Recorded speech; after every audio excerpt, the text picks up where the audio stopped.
प्रज्ञा, नमस्कार। आज छुट्टी के दिन आपको कष्ट दिया है।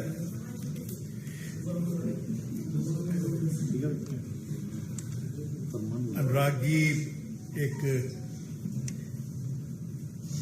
विशेष विषय पर आपसे कुछ जानकारियां शेयर करना चाहते हैं। कुछ लोग यहाँ पर दिल्ली में आकर बैठे हैं, उनके विषय में अनुराग जी अपनी बात आपके समक्ष रखेंगे। अनुराग ठाकुर जी।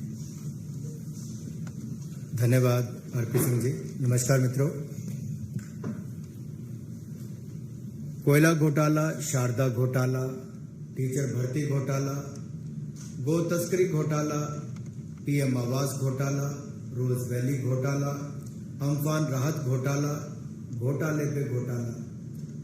ये मैं बहुत सारे राज्यों की बात नहीं, मैं एक ही राज्य की बात कर रहा हूं, पश्चिम बंगाल की।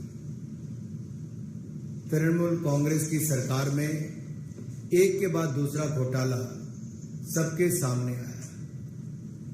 आपने 3 फरवरी 2019 को देखा होगा, जब पश्चिम बंगाल की मुख्यमंत्री जांच में अवधान पैदा करने के लिए खुद धरने पर बैठ जाती हैं।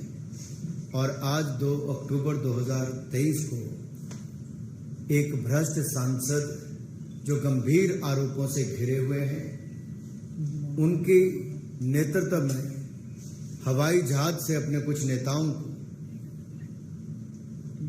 उस भ्रष्टाचार के मामलों को दबाने के लिए और ध्यान भटकाने के लिए, उसको अलग विषय बनाने के लिए देश की राजधानी दिल्ली भेजती है। चुना भी कौन?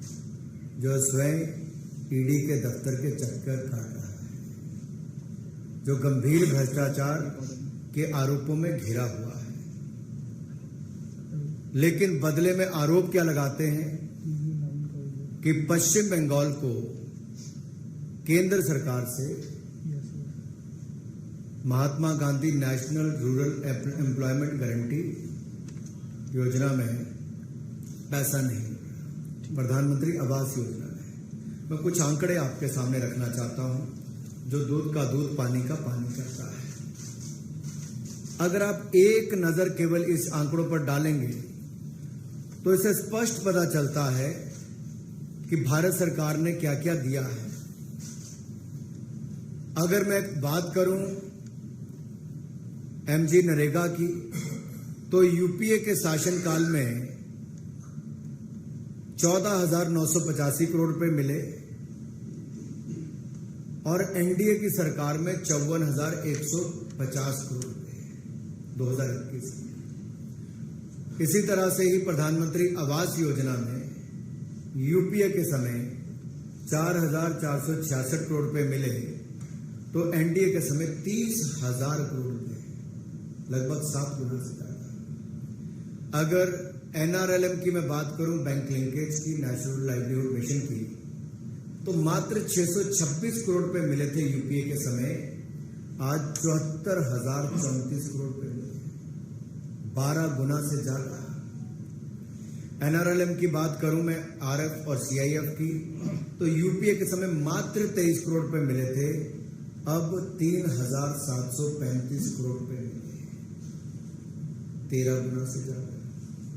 इसी तरह से ही अगर वित्त आयोग की राशि की बात करूं तो 3,270 करोड़ रुपया यूपीए के समय मिला और एनडीए के समय 25,000 करोड़ रुपए के लगभग 8 गुना ज्यादा। आरजीएसए की राशि 41 करोड़ यूपीए के समय, हमारे समय 227 करोड़। आंकड़ा कुल मिलाकर देखिए, यूपीए के समय 58,000 करोड़ रुपया है, तो एनडीए के समय 2,05,003 करोड़, 2,05,003 करोड़ रुपए।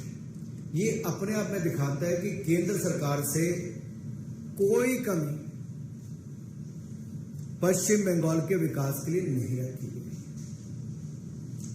लेकिन ऐसा क्या हुआ कि ममता बनर्जी जी को अपने कुछ भ्रष्ट सांसद और कुछ ऐसे नेताओं को भेजना पड़ा जो भ्रष्टाचार जमीन पे चल रहा है उसके ऊपर पश्चिम बंगाल में कार्रवाई नहीं हुई, लेकिन उस पर लीपापोती करने के लिए अपने कुछ नेताओं को यहां पर भेजा है। मैं थोड़ा सा विस्तार में इसके आपके बताना चाहूंगा। एक सेंट्रल टीम के द्वारा एक इंक्वायरी की गई 22 जनवरी 2019 से लेकर 24 जनवरी 2019 तक 2-3 दिन की, और 6 ग्राम पंचायतों में 4 ब्लॉक जिसके आते हैं, ये वर्धमान पूर्व में हुई, और 7 ग्राम पंचायत और 3 ब्लॉक में हुगली डिस्ट्रिक्ट में हुई। यहां से 4 करोड़ 84 लाख की रिकवरी हुई। फिर एक और टीम का गठन किया गया, ये सेंट्रल टीम थी। फिर ये 13 सितंबर 2021 को गई और 17 सितंबर 2021 तक इसने इंक्वायरी की, और इसी तरह की इसकी ऑब्जर्वेशन एक बार फिर आई। अब इसमें क्या ऑब्जर्वेशन आई? बड़े काम को छोटे छोटे में बांट के इस तरह से खेल खेला गया कि नीचे तक जानकारी ना हो। फिर क्या था, जो एग्जिस्टिंग काम थे, जो काम हुए थे पहले, तालाब पहले था, सड़क पहले थी, उसी कोई नया काम दिखाकर महात्मा गांधी जी के नाम से जो योजना है उसमें भी घोटाला कर लिया ममता जी के। आज गांधी जयंती पर बता रहा, और गांधी जी की समाधि पर भतीजे को भेजा था, और देखिए कैसे समय जिस योजना पर इतना पैसा खाया गया, सड़क तालाब ये दिखाए गए जो कभी बने नहीं, जो पहले से ही थे, उसके नाम पर पैसे खा गए। मालदा डिस्ट्रिक्ट में छोटी नदियों से गाद निकालने के नाम पे पैसे खा गए, और जहां कंटीली तार लगानी या बाढ़ लगाने की अनुमति नहीं होती वो भी काम इसमें करके अपने काम चल दिए। फिर एक चाय बागान के लिए, ऐसे चाय बागानों के लिए रास्ते बनाने का काम, जहां के लिए प्राइवेट किसी कंपनी को आप ये लाभ नहीं दे सकते, आपने वहां पे लाभ दिया और अपने जेब में पैसा डाला। फिर नदी के तटबंध करने के लिए, तटीयकरण के लिए काम तो दिखाया गया, रेत की थैलियां वहां पर पाई गई। ऐसे अनेकों काम जिनकी अनुमति नहीं थी वो इसमें दिखाए गए, और कैसे पैसों का हेरफेर हुआ, किसके खाते में गए, इसके ऊपर एक एक्शन टेकन रिपोर्ट केंद्र सरकार ने राज्य को कहा कि आप उचित कार्रवाई करें और केंद्र को जानकारी दें। और जो इंक्वायरी रिपोर्ट हमने दी थी 6 मार्च 2019 को, और राज्य सरकार ने 3 महीने के बाद 19 जून को उसके ऊपर अपनी एक रिपोर्ट दी।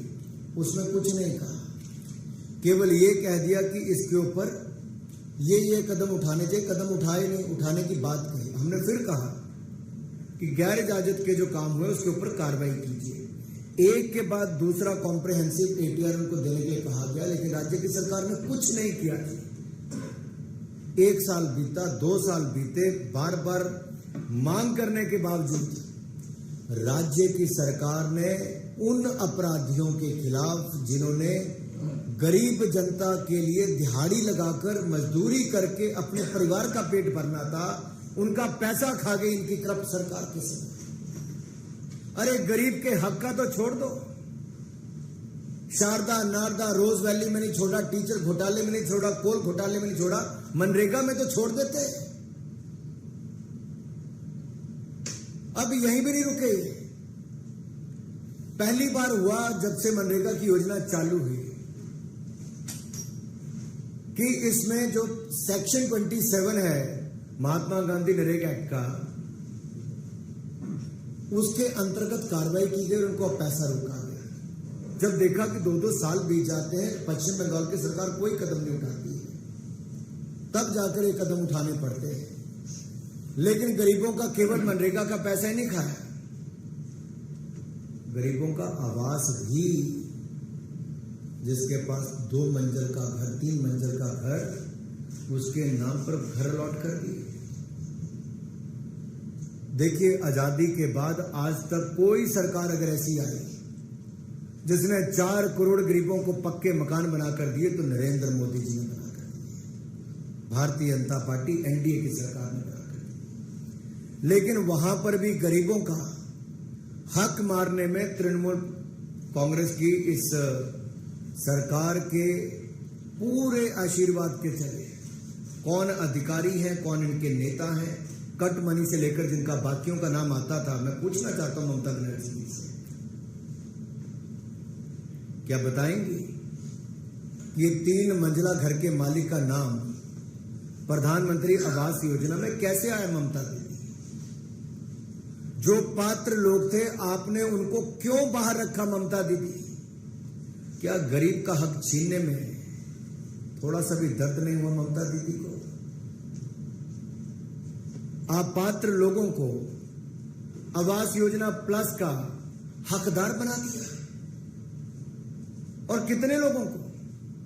कुल 56,86,000 नए नाम भेजे थे इन्होंने, और जब शिकायतें पाई गई तो हमने लिखा वापस विभाग ने, ग्रामीण विकास मंत्रालय ने, कि इसको वापस देखिए, तो फटाफट पश्चिम बंगाल की सरकार ने 17,03,000 घरों के नाम काट दिए, जो 2 मंजिले 3 मंजिले घर के मालिक वालों के।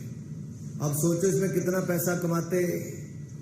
20,000 करोड़ रुपया, 20,400 करोड़ रुपया जो गरीब के घर के लिए मिलना था, वो ममता बनर्जी जी के आशीर्वाद से उनकी सरकार में अधिकारी कर्मचारी से लेकर उनकी विचारधारा वाले नेताओं के ऊपर भी प्रश्न चिन्ह खड़े हुए हैं।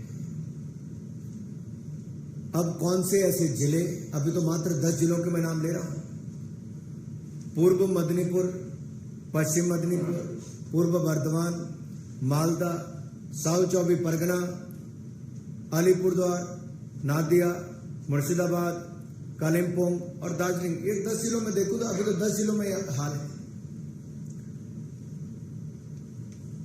अगर 56 लाख में से 56,86,000 में से 17,03,000 एक झटके में निकल जाते हैं, तो सोचिए पहले की योजनाओं में क्या किया होगा।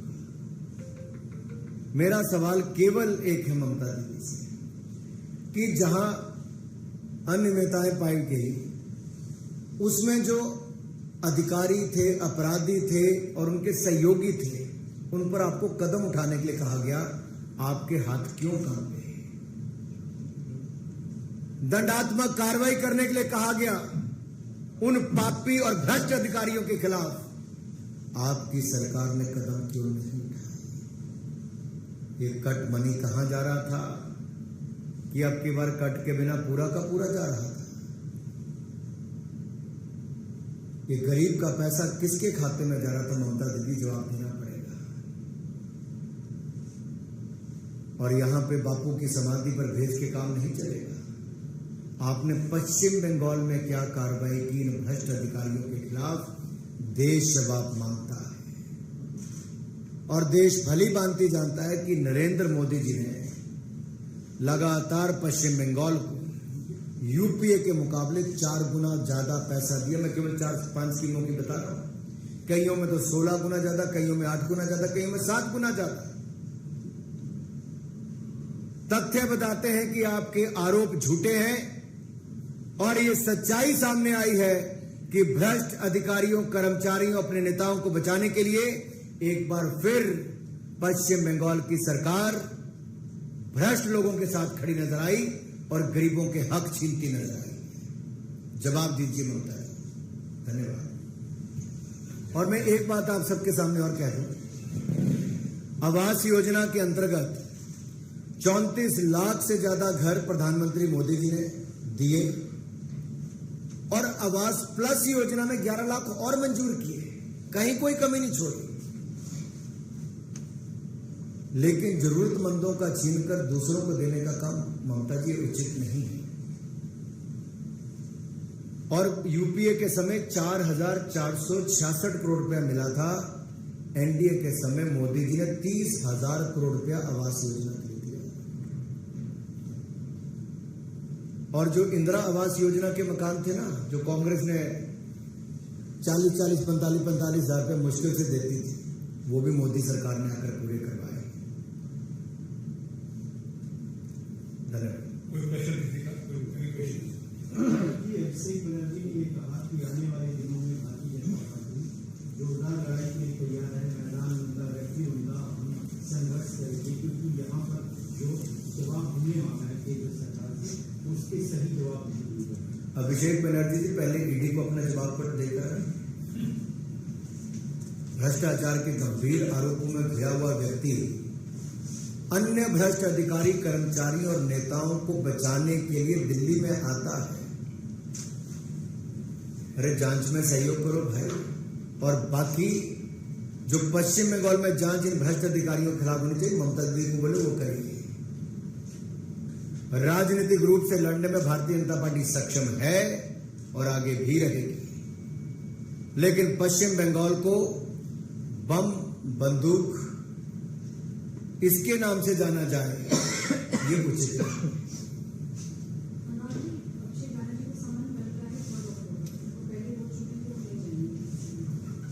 मेरा इतना ही अनुरोध उनसे रहेगा, अगर आप ईमानदार हैं, आपने कुछ गलत नहीं किया तो डरते क्यों? जांच का सामना करो, और अगर भ्रष्टाचार किया है तो जितने मर्जी दिखावे कर लो, कानून के हाथ बहुत लंबे होते हैं।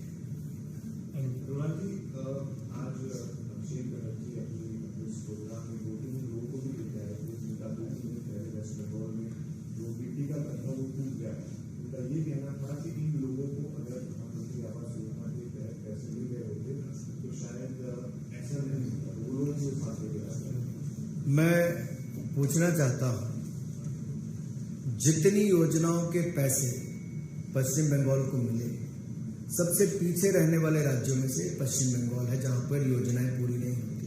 चाहे जल जीवन मिशन के आंकड़े उठाइए, बाकियों के उठाइए, छोटे छोटे पहाड़ी राज्यों तक ने जो काम पूरा कर लिया, आज तक वो पश्चिम बंगाल एक जिले में नहीं कर पाए। राज्य तो छोड़िए, क्या हालत कर दी है पश्चिम बंगाल की।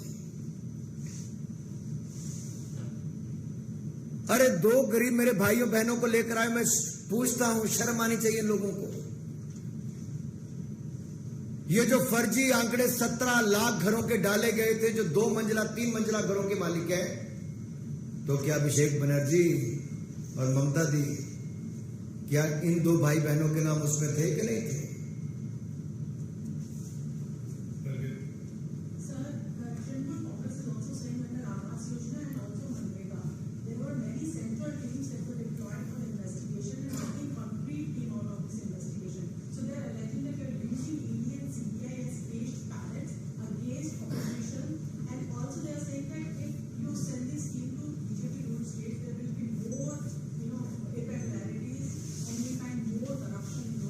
I am very grateful you asked this question. Let me first say, time and again it was reminded to them, a report has been submitted to them, and they were asked for an action taken report within a stipulated time frame. Unfortunately, every time they did not take any action, and they did not provide any comprehensive report as well. They just keep sending the report which was not satisfactory at all. No action was taken. And what they did, rather than getting the money back from the culprits and the corrupt officials, they have deposited some amount from the state exchequer. इससे बड़ा मजाक और क्या होगा? आप देखिए, एक और तो पश्चिम बंगाल में टैक्स पेयर के पैसे से, जो भारत सरकार ने घर बनाने के लिए या मनरेगा की योजना में दिहाड़ी लगाकर विकास करने के लिए पैसा दिया, उसको भ्रष्ट अधिकारी, कर्मचारी और नेता खा गए। उनसे वापस लेने के बजाय ममता दीदी ने पश्चिम बंगाल के खजाने में से पैसा लेके कुछ पैसा जमा करा दिया। अरे क्यों नहीं लिए भ्रष्ट अधिकारियों से पैसा वापस? क्यों नहीं लिया भ्रष्ट कर्मचारियों से पैसा वापस? यही हम सवाल खड़ा कर रहे हैं बार बार कि खाने वाले के खाते में जेब में पैसा चले गया, भ्रष्ट अधिकारियों के जेब में पैसा गया, ममता बनर्जी जी के हाथ काम के कदम उठाने के लिए उनकी कलम नहीं चल पाई उन अधिकारियों के खिलाफ। उल्टा राज्य के पैसे से थोड़ा पैसा निकाल के यहां पे जमा करा दिया, बिल्कुल अपराध है।